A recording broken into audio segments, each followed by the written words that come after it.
Hi guys, welcome back to our weekly check-in with our Cabernet vine. In this part of the season, the grape berries themselves are growing and getting bigger.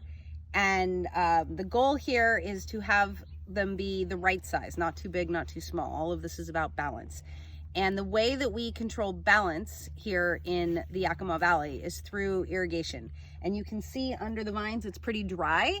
We don't get a lot of moisture here, only about 8 inches per year. And so the only reason these grapevines grow is that we give them irrigation. And the goal is to give them enough such that our grapes, you can see from last week, they are growing, they are getting bigger, which is nice because we want to get at least a little bit of wine out of them. But we want to keep them small enough that they stay concentrated, they get a lot of complexity and great structure and phenolics to them.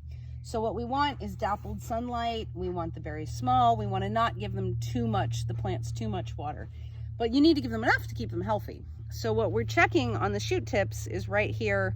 There's a little bit of growth, but not too much, but just enough to keep those plants healthy.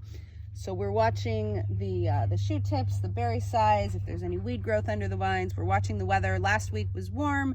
This week got moderate again, but we're trying to keep these vines stressed out because, as we know, with a little bit of stress, we get more character, we get more interesting stories, and we get more complexity. And the same is true for the grapes. So we are all going to have great stories from 2020, and it's looking to be a great vintage. See you next week.